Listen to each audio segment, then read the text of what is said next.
IT job కోసం చూస్తున్నారా? ఐటీలో కెరియర్ బిల్డ్ చేసుకోవాలనుకుంటున్నారా? అయితే సమాధానం కోడింగ్ ట్యూటర్. ఉన్న వేజెస్ కానీ వియట్నాంలో ఉన్న వేజ్ తక్కువ ఉంటుంది. So that is why the phones are made here. యూఎస్లో ఇచ్చే జీతాలు ఇస్తే ఆ ఫోన్కి డబుల్ ద రేట్ అయిపోతుంది. సో వీ కెనాట్ అఫోర్డ్ అని చెప్పి అక్కడ సో దానికి ట్వీట్ చేసి నేను వాడిని ధమ్కి ఇచ్చాను, నేను అది చెప్పాను. టిమ్ కుక్ ఏమైనా స్టేట్మెంట్ ఇచ్చారండి ఫ్రమ్ యాపిల్ సైడ్? నో. ఆయన షేర్ హోల్డర్స్ ఉన్నారు, వాళ్ళకి స్టేట్మెంట్ ఇవ్వాలి కదా, ఏం చెప్పలేదు. వీఆర్ కంటిన్యూయింగ్ బికాస్ యాపిల్ డైరెక్ట్గా భారతదేశంలో ఫోన్లు తయారు చేయవు. ఇట్స్ కంపెనీ కాల్ ఫాక్స్కాన్ చేస్తున్నారు వాళ్ళు చాలామందికి తయారు చేస్తారు ఫాక్స్కాన్ లాంటి కంపెనీ. సో వాళ్ళు చేస్తున్న పని వాళ్ళు చేస్తున్నారు. కానీ ట్రంప్ ధమ్కి ఇచ్చారు మోదీ గారు క్వాట్ అయిపోరు. అట్లా మంచి కాదండి మనం. We are not Manmohan Singh. Pokhran blast చేయడానికి ట్రై అయినప్పుడు తెలిసినప్పుడు నరసింహరావు గవర్నమెంట్ కానీ మన్మోహన్ సింగ్ గవర్నమెంట్ కానీ ప్లాన్ చేసినప్పుడు తెలిసిపోయింది యూఎస్కి. ఆలోచించండి, క్యాబినెట్లో డిస్కస్ చేయగానే వాళ్ళకి తెలిసిపోయింది that India is going to conduct a nuclear test, under ground nuclear test. ఆపేశారు, ప్రెషర్ పెట్టేశారు. అదే టైంలో వాజ్పేయి గారు గవర్నమెంట్ వచ్చినప్పుడు చూడండి ఏం చేశారు. Kalamji was there, George Fernandes was there. క్వైట్గా చేశారు, రాత్రిపూట పని చేసి పొద్దున ఏం లేకుండా పెట్టేశారు, మొత్తం సాఫ్ చేసేసి మళ్ళీ రాత్రి పని చేసి 3వ 4వ రోజులో we had a first test and after the 3 days తర్వాత ఇంకో టెస్ట్ చేసాం మనం. చేసాం కదా. సో ఇది ప్రాబ్లం అన్నమాట వీళ్ళకి. సో వీళ్ళకి రాహుల్ గాంధీ లాంటి వాళ్ళకి చెప్పడానికి చాలా ఈజీ. ప్రెషర్ పెట్టారు దానికోసం ఆపేసామని చెప్పేసి. ఎన్నిసార్లు యూఎస్ మన మీద ప్రెషర్ పెట్టారు మనకే తెలుసు. షిమ్లా అగ్రిమెంట్ ఎవరు చేయించారండి? ఇందిరాగాంధీతోని, జుల్ఫికర్ అలీ భుట్టోతోని. దానికన్నా 1 సంవత్సరం ముందు బంగ్లాదేశ్ లిబరేట్ చేసిన మనిషిని 1 year తర్వాత మొత్తం ఇచ్చిన ల్యాండ్లన్నీ మనం ఇచ్చుకోవాల్సి వస్తుంది, including Hajipir. 1600 square kilometers we return to Pakistan Shimla అగ్రిమెంట్లో. ఎందుకు ఇచ్చారండి? Strong lady, iron lady. ఎందుకంటే యూఎస్ డిక్టేట్ చేశారు, you have to give back this land అని చెప్పేసి. హాజీపీర్ అనేది చాలా పెద్ద హైట్లో ఉన్న మౌంటైన్. అది మన చేతిలో ఉంటే మనకు కార్గిల్ మనకే ఉంటుండే ఇప్పుడు దాకా. కానీ అప్పుడు కార్గిల్ జరిగిన వార్ జరగదు, కానీ వీ గేవ్ ఇట్ అవి ఇచ్చేసాం. అది చేసి చాలా తప్పులు ఉన్నాయి అట్లాంటివి. అప్పుడు అన్నీ మనం చెప్పుకొని వస్తే చాలా ఉన్నాయి. యూఎస్ ఇంటర్ఫియర్ చేసింది, కేజీబీ ఇంటర్ఫియర్ చేసింది దానికన్నా ఎక్కువ. కేజీబీలో మిట్రోకిన్ ఆర్కైవ్ చూస్తే మీరు, one of the spice who defected to US, his name is మిట్రోకిన్. ఆయన రాసిన ఒక పుస్తకం ఉంది మిట్రోకిన్ ఆర్కైవ్స్ అని చెప్పి. దాంట్లో ఓపెన్గా చెప్తున్నారు ఇందిరాగాంధీ క్యాబినెట్లో 3 మంత్రులు union ministers wear KGB spice. KGB కోసం స్పైయింగ్ చేస్తున్న మనుషులు. వాళ్ళు ఏ క్యాబినెట్ మీటింగ్లో ఏ నిర్ణయం తీసుకుంటే నెక్స్ట్ మినిట్ మాస్కోకి తెలిసిపోతుంది. We are talking of the cold war days. ఆలోచించండి. సో మోదీ గారు ట్రంప్ చెప్పారని చెప్పి పడడం ఏం లేదండి. వీ విల్ ఎప్పుడు ఆపాలని మనకు తెలుసు. We cannot continue. Me believe చేయరు, ఆఫ్టర్ ద బంగ్లాదేశ్ వార్ మన కంట్రీ 4 సంవత్సరాలు బ్యాంక్రప్ట్ అయిపోయిందండి.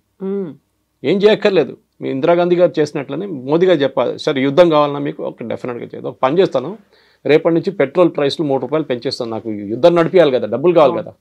అప్పుడు చూడండి, అప్పుడు మారిపోతుంది డైలాగ్. ఎందుకు యుద్ధం అవుతుంది, 3 రూపాయలు పెట్రోల్ నేను కట్టాను. So every war comes with a price అంటారు. హ్యూమన్ ప్రైస్ ఉంటుంది, బడ్జెట్ ఉంటుంది, ఈ 2 ఉండాలి. ఎందుకంటే మిసైల్ ఫైర్ చేస్తే ఒక్కొక్క మిసైల్కి ఎంత పడుతుంది? S-400ది $1 million పడుతుంది. So you cannot afford it. So కావాలంటే నడిపిస్తాం, కానీ ఏమండి what is the end? Russia Ukraine కొట్టుకున్నట్లు కొట్టుకుంటే పోతాం, వాళ్ళు మన మీద వేస్తారు, మనం వాళ్ళ మీద వేస్తాం, మళ్ళీ వాళ్ళు మన మీద వేస్తారు. చిన్నపిల్లల ఆట కాదు కదా. So you have to have that maturity.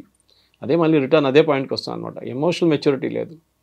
ఏదైనా మన ఇంట్లో కూడా డిస్కస్ చేస్తున్నప్పుడు కూల్గా ఆలోచించాలి ఏదైనా కానీ. Something similar should be done when you're dealing with politics also. So ఇప్పుడు మనం పాకిస్తాన్ నుంచి ఇక్కడికి వచ్చిన వాళ్ళు అక్రమంగా ఉన్నారు, లేకుంటే వీసా గడువు ముగిసిపోయింది, ఇమ్మీడియట్గా వాళ్ళని పంపించేసాము ఒక డెడ్ లైన్ అనేది పెట్టుకొని. ఇప్పుడు అలాంటి గడువే మే 30 వరకు ఉంది. వివిధ దేశాల నుంచి అక్రమంగా మన దగ్గరకు వచ్చిన వాళ్ళు అథెంటిక్గా వాళ్ళు ఉంటే ఓకే, అదర్వైజ్ మీరు వెళ్ళిపోండి అనే మాట. ఇప్పుడు ఇక్కడ ఒక రకమైనటువంటి కాన్ఫ్లిక్ట్ ఏమైనా కనిపిస్తుందా? వివిధ దేశాల నుంచి వచ్చారు, అందులో చాలా వరకు రోహింగ్యాలు వీళ్ళంతా ఉన్నారు, అందులో వాళ్ళ మీద సర్జికల్ స్ట్రైక్ చేయాలి అనేటువంటి ఒక మాట కూడా గతంలో వినిపించింది. సో ఇక్కడ ఇంటర్నల్గా ఇంతమంది ఉన్నారు అనుకున్నప్పుడు డీల్ చేయాల్సింది ఎలా అంటారు? స్ట్రాటజీ ఎలా ఉండాలంటారు? మా యూఎస్ చేస్తున్నారండి, ఇల్లీగల్ వీసా పంపించేస్తున్నారు కదా అందరినీ. అలాంటిది మనం ఇప్పటిదాకా చేయలేదు కదా. చేయలేదు, అది ప్రాబ్లం. మన 140 కోట్ల మంది పాపులేషన్ ఉన్న దాంట్లో సుప్రీంకోర్టు మనం చెప్పారు, మనం ధర్మశాల కాదు ఇది. ఇదే రోహింగ్యాలు పాకిస్తాన్కి ఎందుకు వెళ్ళలేదండి? ఇదే రోహింగ్యాలు ఆఫ్ఘనిస్తాన్కి ఎందుకు వెళ్ళలేదండి? ముస్లిమ్స్ కదా వాళ్ళందరూ. సౌదీ అరేబియా తీసుకోవాలి ఉండే వాళ్ళని, యూఏఈ తీసుకోవాలండే, ఓపెన్ ఆర్మ్స్ ప్లీజ్ కమ్. ఖతార్లో వీళ్ళు టెర్రరిస్ట్ లీడర్స్ అందరూ అక్కడే కూర్చుంటారు. ముస్లిం బ్రదర్హుడ్ కానీ, ఐసిస్ కానీ, అల్ఖైదా కానీ, హమాస్ వీళ్ళందరూ ఖతార్ తీసుకోవాలి ఉండే, బహరీన్ తీసుకో. ఓపెన్గా యాక్సెప్ట్ చేయాలి. రండి మీరు రోహింగ్యా ముస్లిం, మాదే ముస్లిమ్స్, యూఆర్ సేమ్. వాళ్ళు తీసుకోకుండా భారతదేశంలో వచ్చి కూర్చున్నారు ఎందుకండి? నాకు అర్థం కాదు. అండ్ పంపిస్తే వీళ్ళేమో కాలిన్ గన్జాల్స్ లాంటి వాళ్ళు సుప్రీంకోర్టుకి వెళ్ళి బోట్లో తీసుకెళ్ళి, అండమాన్లో తీసుకెళ్ళి థాయిలాండ్ దగ్గర పడేశారు, మయన్మార్ దగ్గర పడేశారు అంటున్నారు. మన దేశంలో ఇల్లీగల్గా వచ్చారు, మీరు లీగల్గా రాలేదు. యుఎన్హెచ్సిఆర్ కార్డ్స్ ఇచ్చారు, United Nation Human Right Commission, కానీ we are not a signatory to that commission. మేము యాక్సెప్ట్ చేయం. వారు యాక్చువల్లీ ఇదే సుప్రీంకోర్టు 2 నెలల ముందు రోహింగ్యా పిల్లలకి అడ్మిషన్ ఫ్రీగా ఇవ్వాలని చెప్పి ఢిల్లీ స్కూల్స్కి ఆర్డర్ ఇచ్చారు. మన పిల్లలకి లేదు, ఇండియన్ పిల్లలకి ఆట వాళ్ళు అసలు పట్టించుకోరు. రోహింగ్యా పిల్లలకి అడ్మిషన్ ఇవ్వాలని చెప్పి సుప్రీంకోర్టు, కానీ వాళ్ళ మాట తీర్పు అంతా మారిపోయింది ఎక్కడ? ఈ కాన్ఫ్లిక్ట్ మొదలైన తర్వాత. మన మన శ్రీలంక నుంచి ఒక శ్రీలంకని వచ్చింది, మనం పట్టుకొని జైలు వేసేసి ఉండే ముందే. ఫస్ట్ ఇల్లీగల్గా ఎల్టీటీ మెంబర్ ఉండే, మళ్ళీ మన పిఎంఎల్ఏ అంత పిఎంఎల్ఏ కాదు, వాజ్ అండర్ నథింగ్ ఎన్ఎస్ఏ. ఈ was arrested and put in jail in Tamil Nadu. Jail వేశారు, 10 సంవత్సరాలు జైల్లో ఉన్నాడు. ఇప్పుడు బయటకు వచ్చేయమంటున్నా అంటే నన్ను అక్కడ పంపేయకండి, నేను ఇండియాలో ఉండిపోతా అంటున్నాను. Supreme court sir nothing doing. Next బోట్లో తీసి, నెక్స్ట్ ట్రిప్పులు చేసి, నెక్స్ట్ ఫ్లైట్లో తీసి పంపించేసాను ఇక్కడ. సో ఇది మన దేశం అండి. మన 140 కోట్ల మందిలో మినిమం క్యాల్కులేషన్ ప్రకారం, and this is not me, this is as per news channels and మిగతా రిపోర్ట్ ప్రకారం మన దగ్గర 12 నుంచి 18 కోట్ల మంది ఇల్లీగల్ సిటిజన్స్ ఉన్నారు. నిన్న చూడండి హైదరాబాద్లో ఒక హాస్పిటల్ నుంచే బర్త్ సర్టిఫికెట్లు తయారు చేసుకున్నారంట, 18 దొంగ సర్టిఫికెట్లు. డెలివరీ ఎట్ హోమ్ అని చెప్పి ఇంకో 12 సర్టిఫికెట్లు తయారు చేసుకున్నారంట. ఎట్లా చేశారండి? Who are the certificate made for? ఎవరు వెనకాల ఉన్నారు? ఇక్కడ పిల్లలు పుట్టలేదు, మీరు ఎవరి కోసం తయారు చేస్తున్నారు? ఎందుకంటే అదే బర్త్ సర్టిఫికేట్ తీసుకెళ్ళి ఆధార్ కార్డు తయారు చేసుకుంటారు, దాని తర్వాత రేషన్ కార్డు తీసుకుంటారు, దాని తర్వాత ఓటర్ ఐడి తీసుకుంటారు 18 కావని. పుల్వామా జరిగిన తర్వాత, ఫస్ట్ అటాక్ జరిగిన తర్వాత తెలిసి పాకిస్తాన్లో ఉన్న వాళ్ళు అందరూ పంపించేసారు ఇక్కడ షార్ట్ టర్మ్ వీసాలు వచ్చిన వాళ్ళు. అప్పుడు తెలిసింది అక్కడి నుంచి పెళ్లి చేసుకొని ఇక్కడ వచ్చి 22 మంది వచ్చి ఇప్పుడు ఆల్మోస్ట్ వాళ్ళందరూ గ్రాండ్ మదర్స్ అయిపోయారు. ఆ ఇంట్లో 1200 పిల్లలు ఉన్నారంట ఆ ఏరియాలో అంతా కలిసి. థర్డ్ జనరేషన్ కూడా వచ్చేసిందంట. ఆలోచించండి. We are not a dharamshala. Sorry, మన పాపులేషన్ మన పెద్ద హెడేక్ మనకి. వీళ్ళకి తిండి ఎందుకు పెట్టాలండి? మనం ఫ్రీ రేషన్లు ఎందుకు ఇవ్వాలండి వీళ్ళకి? వాళ్ళ దేశం ఉన్నారు, వాళ్ళు అక్కడ వెళ్ళినాయండి. We don't want. First of all ఇది అస్సాంలో జరిగింది, మీకు గుర్తుంటుంది. అస్సాంలో పెద్దగా అజిటేషన్ జరిగింది when Rajiv Gandhi was the prime minister. All Assam students union వాళ్ళు అక్కడి నుంచి బంగ్లాదేశ్ నుంచి వచ్చిన ఈవెన్ హిందువులు కూడా, వాళ్ళు ముస్లిమ్స్ వస్తారు కదా, హిందువులు కూడా వ్యతిరేకించారు వాళ్ళు. మా దగ్గరికి ఎందుకు వస్తున్నారు? భారతదేశంలో ఇంకా మిగతా స్టేట్స్ ఉన్నాయి కదా, అక్కడికి వెళ్ళొచ్చు కదా మీరండి. అస్సాంలో 21 కాన్స్టిట్యున్సీలో డెమోగ్రఫీ మారిపోయిందండి సడన్గా. హిందూ మెజారిటీ ఉన్న కాన్స్టిట్యున్సీ ముస్లిం మెజారిటీ అయిపోయింది. మన ఏఐయుడిఎఫ్ పార్టీ అక్కడి నుంచే ఫామ్ అయింది, బంగ్లాదేశ్ నుంచి వచ్చిన వాళ్ళందరూ కలిపి. వాళ్ళకి ఇప్పుడు పార్లమెంట్ సీట్ ఉంది, వాళ్ళకి అసెంబ్లీలో సీట్స్ ఉన్నాయి, గెలిచారు వాళ్ళు సీట్లు, మెజారిటీ అయిపోయారు వాళ్ళు. ఎట్లా అయ్యారండి అది? సో మీరు బంగ్లాదేశ్ నుంచి సెటిల్ సరే కట్ ఆఫ్ డేట్ పెట్టాం, దాని తర్వాత ఇంత పెద్ద గొడవ అయిన తర్వాతనే రాజీవ్ గాంధీ అగ్రీ చేశారు. In fact national register for citizens, NRC అని మాట్లాడుతూ ఉంటాం, ఓవైసీ అంటారు, ఎన్ఆర్సీ వచ్చేది నేను చూసుకుంటా అది అని. ఇదే ఎన్ఆర్సీ అస్సాంలో ఇంప్లిమెంట్ చేశారు కండి. ఎవరు ఇంప్లిమెంట్ చేశారు? రాజీవ్ గాంధీ. అది ఎవరు చేయించారు? సుప్రీంకోర్టు. కంపల్సరీగా ఎన్ఆర్సీ పెట్టాలన్నారు. లిస్ట్ ఆఫ్ సిటిజన్స్ కావాలి మాకు, దీంట్లో లేని వాళ్ళు అందరూ పంపించేసేయండి. అప్పుడు ఎవరో వచ్చి చెప్పారు, జాకీర్ హుసేన్ గ్రాండ్ సన్ కూడా ఈ లిస్టులో లేరు, ఆయన నాన్ రెసిడెంట్ ఇండియన్ కాదని చెప్పేసిన. Correct, Zakir Hussain was not. అది పెద్ద కాంట్రవర్సీ ఇంకోటి ఉంది. మన ఫస్ట్ ఈవెన్ ఇండిపెండెన్స్ మూవ్మెంట్ కూడా చూసి చాలామంది బయట నుంచి వచ్చిన వాళ్ళు మన దగ్గర మినిస్టర్లు అయ్యారు మన దగ్గర. సో దిస్ ఇస్ వాళ్ళు రోహింగ్యా ఇల్లీగల్స్, సింపుల్. వచ్చారు, మీరు 1 సంవత్సరం ఉండండి, దాని కావాలంటే దాని తర్వాత వెళ్ళిపోండి ఇక్కడి నుంచి. మా దగ్గర మాకు రెస్పాన్సిబిలిటీ లేదు, మమ్మల్ని అక్కడ తీసుకెళ్తే వాళ్ళు చంపేస్తారు. దట్ ఈస్ యువర్ ప్రాబ్లం, నా ప్రాబ్లం కాదండి. అది మీరు మీ పాలిటిక్స్ మీరు ఆడుకుంటున్నారు, మాకు తెలియదు అదంతా. మనకి ఇనఫ్ హెడేక్స్ ఉన్నాయి ఇక్కడ. పాకిస్తాన్ నుంచి వచ్చిన వాళ్ళు కానీ, బంగ్లాదేశ్ నుంచి వచ్చిన వాళ్ళకి, పాకిస్తాన్ నుంచి వచ్చిన వాళ్ళకి, బంగ్లాదేశ్ నుంచి వచ్చిన వాళ్ళ హిందువులకి, మిగతా పార్సీస్ కానివ్వండి, జైన్స్ కానీ, క్రిస్టియన్స్కి మనం సపరేట్గా సిఏ తయారు చేస్తాం కదా. ఆఫ్ఘనిస్తాన్ నుంచి కూడా వాళ్ళు వచ్చి సిటిజన్షిప్ తీసుకోవచ్చు, ఇప్పుడు కూడా తీసుకోవచ్చు. ముస్లిమ్స్ కూడా తీసుకోవచ్చు. అద్నాన్ సామీకి సిటిజన్షిప్ ఇచ్చామా, ఇది పాకిస్తానీ. ఆ వెయిటింగ్ పీరియడ్ ఉంటుంది ఒకటి, దాని తర్వాత గవర్నమెంట్ ఇంటెలిజెన్స్ రిపోర్ట్ అన్ని చూసుకొని సిటిజన్షిప్ ఇస్తారు. సో రోహింగ్యాలు పంపించాల్సింది చాలా క్లియర్ స్ట్రాటజీ, అంటే దీనిలో డౌటే లేదు. రోహింగ్యా అని కాదు, ఎవరైనా కానివ్వండి, బంగ్లాదేశ్లో ఇక్కడి నుంచి వచ్చిన వాళ్ళు కానీ, if they're illegally staying here వాళ్ళని రిటర్న్ పంపించాల్సి ట్రంప్ చేస్తున్నారు, ఇప్పుడు యూకే చేస్తున్నారు, అందరు చేస్తున్నారు. సో సురేష్ గారు, ఇక్కడే 2-3 రకాలుగా డౌట్స్ వస్తున్నాయి. ఒకటేమో ఆపరేషన్ సింధూర్ అని పాకిస్తాన్లో ఉన్నటువంటి టెర్రరిస్ట్ క్యాంపుల మీద అటాక్ చేశాం, ఇక్కడ ఉన్నటువంటి ఇల్లీగల్ ఇమ్మిగ్రెంట్స్ని పంపించేయాలి అనేది చూస్తున్నాం. బట్ ఇక్కడే మన దేశం వాళ్ళే అయినప్పటికీ కూడా వాళ్ళని నక్సల్స్, మావోయిస్టులు అని పేరు చెప్పి ఆపరేషన్ కగార్ పేరుతో వాళ్ళని ఎందుకు మట్టు పెడుతున్నాము? వాళ్ళు మన వాళ్లే కదా, మన దేశస్తులే కదా, అయినప్పటికీ వాళ్ళని చంపాల్సినటువంటి అవసరం ఏముంది? వాళ్ళని కూడా తీవ్రవాదుల్లాగా ఎందుకు ట్రీట్ చేస్తున్నారు మన దేశం వాళ్ళే అనేటువంటి కామెంట్ ఉంది. ఆల్మేటి మాధవ్ రెడ్డి గారిని ఎవరు చంపారండి? శ్రీపతిరావు గారిని ఎవరు చంపారండి? Complete Madhya Pradesh leadership, Congress leadership 45 మందిని ఎవరు చంపారండి? 64 సిఆర్పిఎఫ్ సోల్జర్స్ని ఎవరు చంపారండి? అప్పుడు చంపినప్పుడు ఈ క్వశ్చన్లు ఎవరు అడగలేదండి, ఆ ప్రశ్నలు ఎవరు అడగలేదు ఆ టైంలో. వాళ్ళు చంపినప్పుడు ప్రాబ్లం లేదు. నక్సలైట్స్ క్లాస్ ఎనిమి కానీ బూర్జు స్వాధీనం చేసుకోవాలి, ఈ ఒక ఎమోషన్ని క్రియేట్ చేసింది ఆ అట్మాస్ఫియర్ ఎందువల్ల అంటారు?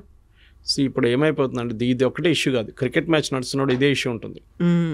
ఒక క్రికెట్ మ్యాచ్ ఓడిపోతే సంగతి అంతే. వీళ్ళందరూ కలిసి ధోని మీదనో కెప్టెన్ ఎవరున్నారు, విరాట్ కోహ్లీయా లేకుంటే రోహిత్ శర్మ ఇవే పడతారు వీళ్ళందరూ కలిసి. సో మన దగ్గర ప్రాబ్లం ఏంటంటే, నేను చెప్పాను చూడండి, మన దగ్గర డ్రాయింగ్ రూమ్లో కూర్చొని ఐపీఎల్ చూసుకుంటా ధోని దగ్గర బ్యాటింగ్ ఎట్లా చేయాలని చెప్తారు మన వాళ్ళు. True, they are all expert. ఒక వీక్ బడ్జెట్ వచ్చినప్పుడు అందరు బడ్జెట్ ఎక్స్పర్ట్స్, ఫైనాన్స్ ఎక్స్పర్ట్స్ అయిపోతారు. క్రికెట్ మొదలైతే అందరు క్రికెట్ ఎక్స్పర్ట్స్ అయిపోతారు. దాని తర్వాత ఇప్పుడు యుద్ధం వచ్చినప్పుడు అందరు యుద్ధం, అన్ని వార్ ఎక్స్పర్ట్స్ అయిపోతారు. మీరు కూర్చొని మోదీ గారికి అడ్వైస్ ఇవ్వక్కర్లేదు. మీరు చూసుంటారు, పెహల్గాం జరిగిన తర్వాత 5 రోజుల తర్వాత చాలామంది నా దగ్గర స్టూడియోస్లో అడిగారు ప్రశ్న, మోదీ గారు ఏంటి ఏం చేయట్లేదు, ఎందుకంత సైలెంట్గా ఉన్నారు? హిందీలో అడిగారు నా దగ్గర, మోదీ బాంబ్ క్యో नहीं डाल रहा है. నేను చిన్నపిల్లల ఆట కాదు ఇది. ఫస్ట్ ఆఫ్ ఆల్ ప్లానింగ్ ఉండాలి, ఇంటెలిజెన్స్ ఉంటుంది. ఎక్కడెక్కడ వాళ్ళ టెర్రర్ క్యాంప్స్, వాళ్ళ దగ్గర 24 టెర్రర్ క్యాంప్స్ ఉంది పాకిస్తాన్. మనం కొట్టింది 7 నుంచి 9, దాంట్లో 14 మిసైల్ యూస్ చేసాం మనం. ఒక స్పాట్లో మనం 3 సార్లు కొట్టాం. మీరు చూసుంటారు ఆ వీడియో వాళ్ళు చూపించిన దాంట్లో. సో ఆ పరిస్థితికి రావాలంటే 14, మీరు గుర్తుంటుంది, మన ఉరి జరిగిన తర్వాత సర్జికల్ స్ట్రైక్స్ 9వ రోజు జరిగింది. పుల్వామా జరిగిన తర్వాత బాలాకోట్ స్ట్రైక్ 13వ రోజు చేసాం. ఈసారి 14వ రోజు చేసాం. టైం అన్నిటికీ ప్లానింగ్ ఉంది, ఎందుకంటే వాళ్ళు రెడీగా కూర్చున్నారు అక్కడ. పహల్గాం కాగానే ఇండియా అటాక్ చేస్తారని వాళ్ళకి తెలిసిపోయింది, టెర్రరిస్ట్ కానివ్వండి పాకిస్తాన్ ఆర్మీ. కానీ ఒక వారం తుపాకీ కూర్చొని పట్టిన మనిషి ఒక వారం తర్వాత అంటాడు, ఏంటి ఎవరు రావట్లేదు, ఇది బోర్ కొడుతుంది కదా, మనం ఎంత కూర్చోవాలి చెప్పేసి పక్కన రిలాక్స్ అయిపోతారు. ఆ టైంలో కొట్టాలి. That is very important. Sun Tzu అని చెప్పి చైనీస్ ఫిలాసఫర్ ఉన్నారు, చాలా ఫేమస్, మీరు చదువుంటారు, ఆర్ట్ ఆఫ్ వార్ అనే ఒక బుక్ రాశారు. దాంట్లో he always says you should catch the enemy unprepared. చాలా ఇంపార్టెంట్. ప్రిపేర్డ్ ఉన్నప్పుడు మనం మిసైల్ ఫైర్ చేస్తే వాళ్ళు ఫైర్ చేస్తారు, మనకేం అడ్వాంటేజ్, మళ్ళీ మన మీద ధ్వంసం ఎక్కువైపోతుంది. సో వాళ్ళు ఈ షుడ్ మొత్తం ప్లానింగ్ చేసుకున్న తర్వాత, డీటెయిల్ ఇంటెలిజెన్స్ వచ్చిన తర్వాత మనకు కరెక్ట్గా హిట్ చేసాం. వాళ్ళు కూడా అడ్మిట్ చేస్తున్నారు ఇంతమంది చనిపోయారని చెప్పి. ఒక ప్లేస్లో అయితే ఏదో మస్జిద్ లోపల మహిళలు పిల్లలు అందరు చనిపోయారన్నారు. రాత్రి 1 గంటకు ఈ మహిళలు పిల్లలు మస్జిద్ లోపల ఏం చేస్తున్నారండి? ఎందుకున్నారు అక్కడ? అక్కడే మీకు క్వశ్చన్ వచ్చేది. ఇట్ వాజ్ నాట్ ఎ మస్జిద్ పేరు పెట్టుకున్నారు అంతే. అది ప్లేస్ చూడండి, ఇప్పుడు మీరు గూగుల్కి వెళ్ళి ఆ మస్జిద్ పేరు కొడితే పర్మనెంట్లీ క్లోజ్డ్ అని వస్తుంది. సో మొన్న కూడా పాకిస్తాన్ ప్రైమ్ మినిస్టర్ వెళ్ళి మేము మళ్ళీ మస్జిద్ని కట్టేస్తాం మళ్ళీ మొత్తం, అంటే వచ్చిన ఫండ్స్ IMF దగ్గర నుంచి ఫండ్ దీనికి వాడుకుంటారు వాళ్ళిగా. మనకు ప్రాబ్లం లేదు, వాళ్ళు ఏమని చేసుకోవచ్చు. ప్రాబ్లం మీన్స్ పాకిస్తాన్ ఆర్మీకి సర్వైవ్ చేయడానికి టెర్రరిజం కావాలి వాళ్ళకి. ఇప్పుడు కాదు, 35 సంవత్సరాలు చేస్తున్న పని వాళ్ళది. ఆఫ్ఘనిస్తాన్లో టెర్రరిస్ట్ని తయారు చేయడం, ఫస్ట్ ఐసిస్, దాని తర్వాత Al-Qaeda, first Taliban, Al-Qaeda, ISIS, దాని తర్వాత మొత్తం ధ్వంసం అయిన తర్వాత ఇప్పుడు తాలిబాన్ టేక్ ఓవర్ చేసుకున్నారు ఆఫ్ఘనిస్తాన్. సోవియట్స్ పారిపోయారు, మరి తర్వాత US పారిపోయారు, నేటో పారిపోయారు. ఇప్పుడు ఎక్కడ పంపించాలి టెర్రరిస్ట్ అంతని? ఎక్కడో వాడుకోవాలి కదా. నేను ఎప్పుడు దీన్ని భస్మాసుర్ ఎఫెక్ట్ అని చెప్తాను. దీన్ని భస్మాసుర్కి వరం ఇచ్చిన తర్వాత టెస్ట్ చేయడానికి శివ భగవాన్ తల మీద పెడదాం అనుకున్నారు. పాకిస్తాన్ సంగతి అంతే. ఇప్పుడు పాకిస్తాన్ తల మీద తేరిక తాలిబాన్ వచ్చి కొడుతున్నారు, అటువైపు నుంచి బలూచిస్తాన్ వాళ్ళు కొడుతున్నారు, ఇటువైపు టెర్రరిస్ట్ కూర్చున్నారు. వాళ్ళు అంటున్నారు మన ఇండియాకి పోకపోతే మేమేం చేయాలంటున్నారు, ఏం పని ఉంది మాకు ఇక్కడ అని. సో దే ఆర్ సర్వైవింగ్ దానికోసం. చూడండి, పాకిస్తాన్ ఆర్మీ, పాకిస్తాన్ పొలిటీషియన్స్ అందరూ వచ్చేది పంజాబ్ నుంచి, పంజాబ్ నుంచి 90%. ఒక ఎక్సెప్షన్ ఇమ్రాన్ ఖాన్ అట్లాంటి వాళ్ళు ఉండొచ్చు, కానీ మిగతా అందరూ అక్కడి నుంచి వస్తారు. వీళ్ళకి మాఫియా, వాళ్ళు అక్కడే ఎన్షూర్ చేసుకుంటారు. ఈ ఏరియా నుంచి వచ్చిన వాళ్ళే. మీరు ఎప్పుడైనా ఖైబర్ పఖ్తూన్ఖా లేకుంటే బలూచిస్తాన్ నుంచి ఒక ప్రధానమంత్రి, ఒక ఆర్మీ చీఫ్ పేరు విన్నారా? ఎప్పుడు లేదు. వీళ్ళు అక్కడి నుంచి ఉంటారు. సో వీళ్ళని మనం ఈసారి కొట్టినప్పుడు భావాల్పూర్ కొట్టాం మనం, which was a very emotional hit for them. ఎందుకంటే వాళ్ళు ఎప్పుడు అనుకోలేదు మనం కొడతామని. పాకిస్తాన్ వైపు, అది కూడా పాకిస్తాన్ పంజాబ్లో అటాక్ చేయడం అని చాలా, వాళ్ళు ఎప్పుడు వాళ్ళ డ్రీమ్స్లో కూడా కళ్ళు కూడా రాదు వాళ్ళకి, కొట్టాం మనం. అదొక సైకలాజికల్ బ్లో ఉండేవారు. దాని తర్వాత మీకు తెలుసు రెస్ట్ ఆల్ ఈజ్ హిస్టరీ అని చెప్పేటట్లు మనం చాలా కొట్టాం. దాని తర్వాత వాళ్ళు వచ్చి మన దగ్గర మా విరామణ చేసుకుందాం, మనకు ఇప్పుడు ఒక ఒప్పందం లాగా చేసుకుని, ఒప్పందం ఎక్కడ సైన్ చేయలేదు, we are not signed any agreement. కానీ ఇప్పటికీ ఒక స్టేల్ మేట్, ఇప్పుడేం లేదు, ఒక టైమ్అవుట్ అంటారు ఫుట్బాల్లో, టైమ్అవుట్ తీసుకున్నాం. అది 5 నిమిషాలు ఉండొచ్చు, 5 రోజులు ఉండొచ్చు, 5 నెలలు ఉండొచ్చు, 5 సంవత్సరాలు ఉండొచ్చు. ఏ రోజు మన మీద నెక్స్ట్ దాడి జరిగిందో ఆ రోజు మనం వి విల్ హిట్ బ్యాక్. ఇప్పుడు పహల్గామ్ జరిగి ఆల్మోస్ట్ 1 నెల కాబోతుంది. మీరు చూడండి, ఒక్క అటాక్ కూడా మనమే జరగలేదు. జరిగితే Modiji will give next authorisation, కొట్టండి ఈసారి అని చెప్పేసి. ఆల్రెడీ వాళ్ళ చాలా మట్టుకు ధ్వంసం చేస్తాం, వాళ్ళ ఎవాక్స్ని ధ్వంసం చేస్తాం, వాళ్ళ ఫైటర్ ఎయిర్క్రాఫ్ట్ని ధ్వంసం. వాళ్ళు కూడా చాలా మటుకు కాంట్రవర్సీ క్రియేట్ చేశారు. మేము రఫాల్ 5 రఫాల్, 1 రఫాల్, 3 సుఖాయిలు, 2 మిగ్లు కొట్టుపడేస్తామని చెప్పేసి. నిన్ననే government of India detail statement ఒకటి ఇష్యూ చేశారు through press information bureau. And వాళ్ళ లాంగ్వేజ్లో ఒక ఎయిర్క్రాఫ్ట్ అంటే అసెట్ అంటారు దాన్ని, all our assets are intact అని చెప్పి పెద్దగా సపరేట్గా ఇచ్చారు వాళ్ళకి బాక్స్ లైన్లో. మనది ఒక్క ఎయిర్క్రాఫ్ట్ కూడా పోలేదు, ఒక ఎయిర్ఫీల్డ్ కూడా అటాక్ కాలేదు. దానికోసం మీరు చూసుంటారు, మోదీ గారు కాగానే, ఈ సీజ్ ఫైర్ కాగానే మోదీ గారు ఫస్ట్ విజిట్ ఆదంపూర్కి వెళ్ళారు. Adampur second biggest air force base మనది. ఎందుకు వెళ్ళారంటే వీళ్ళని చెప్పారు, మేము ఆదంపూర్ మీద మిసైల్ కొట్టాం పాకిస్తాన్ వాళ్ళు అన్నారు, మొత్తం ధ్వంసం చేసాం, అక్కడ SU-400ని ధ్వంసం చేసి అక్కడ ఫైటర్ ఎయిర్క్రాఫ్ట్ అని పోయిందని. మోదీ గారు వెళ్ళి నిలబడి, ఆప్టిక్స్ అంటారు మన ఇంగ్లీష్లో, లెఫ్ట్ షోల్డర్ మీద SU-400, రైట్లో ఒక మిగ్ నిలబడింది, MiG-29. That is optics. Modi గారు వచ్చింది ఆయన నార్మల్ ఎయిర్క్రాఫ్ట్లో కాదు, మిలిటరీ ఎయిర్క్రాఫ్ట్లో ల్యాండ్ అయ్యారు. అంటే runways working, systems are working, లేకుంటే ల్యాండ్ గారు. అదే టైంలో Pakistan army chief, Pakistan prime minister మన ఏదో వాళ్ళ బేస్కి వెళ్ళారు, ఎయిర్ ఫోర్స్ బేస్కి వెళ్ళలేదు, ఆర్మీ బేస్కి వెళ్ళారు. అది కూడా ఎట్లా వెళ్ళారు, కార్లో జీప్లో వెళ్ళారు.